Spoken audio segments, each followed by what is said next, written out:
Assalamualaikum warahmatullahi wabarakatuh. Salam, Om Swastiastu, Namo Buddhaya, Salam Kebajikan.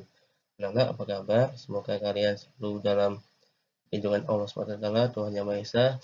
Hari ini bersama saya, Pak Iman, di Mister IM.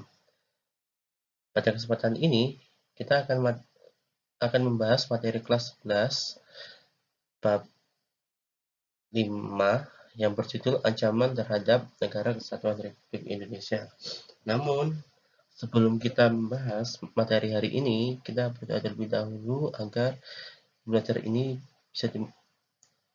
bisa dimudahkan oleh Tuhan Yang Maha Esa, dan ilmu yang saya berikan bisa bermanfaat atau kalian bisa menyerapnya dengan baik. Doa menurut agama dan keyakinan kita masing-masing. Kita iman, silahkan.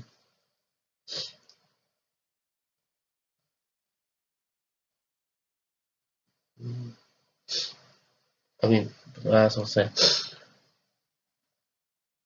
Setelah berdoa, jangan lupa dipersiapkan alat tulisnya, bukunya, maupun internetnya, dan lain-lain untuk mencatat hal-hal yang penting dari materi ini. Baik, langsung saja. Sebelum masuk pada materi, Pak Iman memberikan suatu gambaran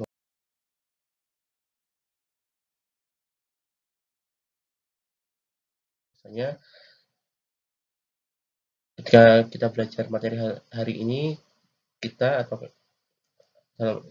kalian siswa dapat mengamati, membaca, mengidentifikasikan, dan menganalisis berbagai sumber terhadap ancaman terhadap negara kesatuan Republik Indonesia.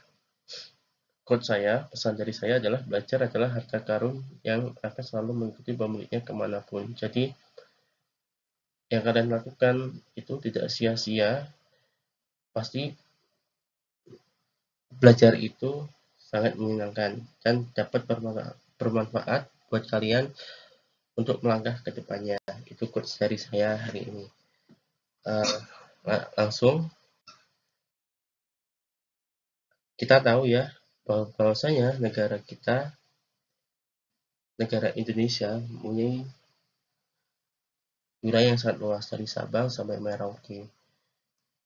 Efeknya masyarakatnya sangat beragam. Bisa dilihat dari budayanya, bahasa daerahnya, makanannya, kekayaan alamnya, dan lain-lain.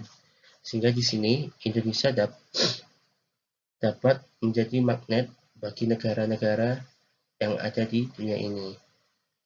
Nah, karena menjadi medan magnet, ini tentunya sangat berbahaya jika kita tidak pandai berkomunikasi dan tidak pandai mengelola kekayaan alam kita dengan baik. Terutama negara-negara yang mempunyai teknologi yang sangat tinggi, teknologi yang sangat canggih, seperti negara yang ada di benua Eropa. Ditakutkan negara-negara seperti yang ada di benua Eropa, contohnya, ini dapat menjajah Indonesia kembali. Jadi dapat mengambil kekayaan alam dari negara kita. Mengklaim budaya yang ada di Indonesia atau mengambil kekayaan alam, itu sangat berbahaya. Terutama di wilayah Irian Jaya, karena kan di sana sudah kekayaan alamnya sudah banyak dan sangat indah, sehingga kekayaan alam yang ada di sana, terutama yang ada di Irian Jaya, itu harus kita jaga, kita harus pandai mengelolanya. Gitu. Lalu mengapa ini bisa terjadi? Kita tahu ya, negara Indonesia tadi sangat luas, dan ditambah lagi negara kita dilalui oleh garis khatulistiwa, sehingga di sini sangat merubah masyarakatnya, dalam arti sangat merubah pola pikir dari masyarakat Indonesia itu sendiri. Maka dari itu ada faktor pendorong. Faktor pendorong itu faktor yang mendorong kita untuk ingin bersatu. Sementara faktor penghambat adalah faktor yang menghambat kita untuk bersatu. Apa faktor pendorongnya? Pertama adalah faktor sejarah. dilihat dari rasa senasib dan perjuangan. Bahwasanya kita tahu ya, kita pernah dijajah negara lain hampir ratusan tahun, sehingga dari situlah membentukkan rasa ingin berubah, rasa ingin untuk bersatu. Sekarang sama-sama nasibnya dijajah dan berjuang untuk melawan penjajah. Sebenarnya faktor eksternal ini ada di LKS kalian, itu sudah sangat banyak. Faktor pendorong ini ada di LKS kalian, ada banyak, namun Pak Iman ambil 2. Lalu untuk faktor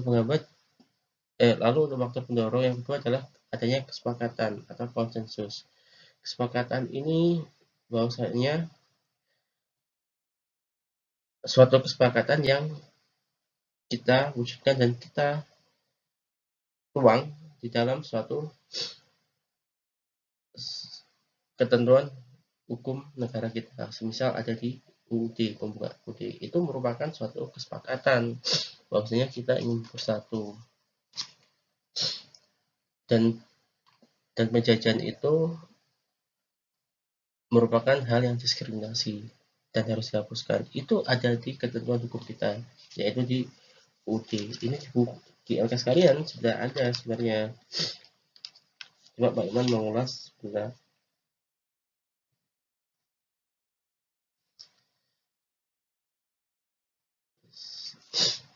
Nah, kesepakatan atau konsensus nasional ini diwujudkan dalam misal lambang-lambang negara seperti bendera merah putih, lagu perjuangan, lagu kebangsaan, dan lain sebagainya. Sehingga di sini akan mewujudkan persatuan dan kesatuan. Sementara faktor penghambat sebenarnya ada banyak, Baiman ambil 2 saja. Pertama, adanya wilayah yang luas, jelas. Karena kita atau negara kita dari Sabang sampai Merauke yang terpisah oleh laut, dan lautnya sangat luas. Sehingga di sini untuk komunikasinya ini menjadi menghambat. Jadi hambatan kita dalam mewujudkan integrasi nasional. Yang kedua adalah masyarakat Indonesia yang beraneka ragam. Sudah sangat jelas karena terlebih wilayah yang sangat luas, sehingga di sini masyarakatnya yang ada di Indonesia ini sangat beragam, mulai dari Aceh sampai yang ada di Irian Jaya. Ini sangat beragam. Seperti di Aceh. Di Aceh ini suka semisal menerapkan syariat Islam, ya kan? Jadi di sana harus sesuai dengan syariat Islam. Yang cewek harus berhubung walaupun bukan orang Islam, yang cewek tetap harus menggunakan kayak uh, jilbab yang ini ya, itu sampai yang di Irian itu berbeda. Irian negaranya masyarakatnya masyarakat yang cenderung lebih suka alam. Jadi di sana masih tersimpan nilai-nilai tradisional. Masyarakatnya masih menggunakan hal-hal yang tradisional.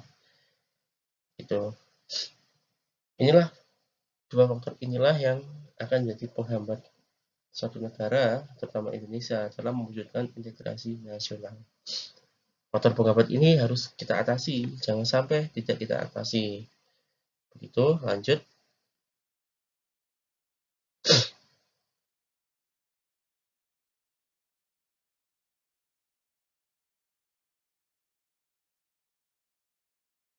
Sehingga di sini kalau kita tidak bisa mengatasi akan menjadi ancaman. Ancaman itu apa? Ya sesuatu yang dilakukan oleh baik itu individu maupun orang perorangan maupun suatu kelompok yang dinilai dapat membahayakan kedaulatan negara. Ancaman ini atau ancaman terhadap negara ini dibagi menjadi 2. Pertama ada ancaman militer maupun ancaman non-militer. Pengklasifikasiannya ini bukan saya yang membuat, tapi sudah ditentukan oleh Undang-Undang Nomor 3 Tahun 2002. Jadi ancaman terhadap negara, ada ancaman militer dan ancaman non-militer, ini dasar hukumnya ada di Undang-Undang Nomor 3 Tahun 2002. Pada kelas ini ini lebih menekankan ke ancaman non-militer. Karena yang ancaman militer sudah dibahas di materi kelas 10. Jadi maksud saya, walaupun saya tidak menjelaskan tentang ancaman militer secara lebih detail, kalian harus lebih paham. Kalian harus sudah memahaminya, walaupun saya tidak menjelaskan secara detail. Lanjut.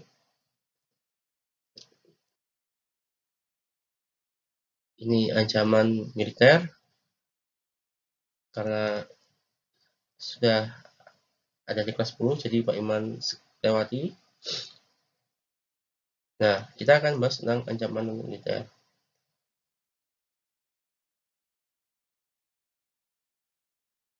Ancaman selanjutnya adalah ancaman non-militer. Ancaman non-militer ini adalah ancaman yang memiliki karakteristik berbeda dengan jenis ancaman militer, di mana saya garis bawahi tidak ada sifat fisik, serta bentuknya yang tidak terlihat secara kasat mata. Walaupun begitu, ancaman non-militer ini tidak kalah membahayakan anak-anak, bahkan bisa jadi lebih berbahaya dari ancaman militer. Menurut ini, pendapat orang, saya kutip dari pendapatnya Pak Tolib dan Pak Nurhadi di buku PPKN kelas 10, ini ancaman non-militer adalah ancaman yang tidak menggunakan senjata, namun bila dibiarkan begitu saja akan membahayakan kedaulatan negara, keutuhan wilayah negara, dan keselamatan segenap bangsa Indonesia. Sehingga di sini menurut saya adalah salah satu penyebab ancaman non-militer yang paling besar adalah pengaruh negatif dari globalisasi. Kita tahu ya, globalisasi sekarang sudah merajalela. Bagi contoh, tani sekarang, pada zaman sekarang, sudah memiliki telepon genggam yang ada fitur WhatsApp-nya, WhatsApp, Facebook, YouTube. Ini merupakan dampak dari globalisasi tanpa kita sadari. Disinilah akan menjadi ancaman kita dalam mengelola integrasi nasional. Nah, ancaman non-militer ini ada di buku kalian sebenarnya, sudah ada. Jadi di bidangnya adalah ada bidang ideologi, politik, ekonomi, sosial, budaya, dan pertahanan dan keamanan, atau disingkat IPOLEK Sospud Hankam. Ini silahkan dibaca sendiri. Bidang-bidangnya itu ada di LKS kalian, halaman, kalau di buku Viva Pakarijo, halaman 31, mulai dari 31 itu ya, itu ancaman-ancaman di berbagai bidang yang ada di non-militer. Tapi pada intinya, ancaman non-militer ini disingkat adalah IPOLEK Sospud Hankam, ideologi, politik, ekonomi, sosial budaya, dan pertahanan keamanan. Lalu, untuk selanjutnya adalah Pak Iman beri tugas. Silakan dibentuk kelompok. Satu kelas ada 5 kelompok. Ini tulis di kelas folio. Tugasnya adalah, pertama kalian harus mencari artikel tentang contoh kasus dari ancaman non-militer. Rangkum artikelnya, isinya tentang apa, jangan banyak-banyak ditulis ininya. Lalu ketika kalian sudah menulis artikelnya, analisislah. Pertama, kalian harus mengidentifikasi termasuk jenis ancaman non-militer di bidang apa dari artikel yang kalian rangkum tadi. Yang kedua, haruskah ada pasukan khusus untuk mengatasi ancaman non-militer? Ini non-militer ya. Non-militer yang seperti kalian sebutkan di atas, beri alasannya. Yang ketiga, apakah kita sebagai warga negara wajib mengatasi ancaman non-militer tersebut? Yang keempat, siapakah yang paling bertanggung jawab menghadapi ancaman non-militer tersebut? Yang kelima, apakah kemajuan teknologi juga menjadi faktor yang menunjang ancaman non-militer yang kalian sebutkan di atas?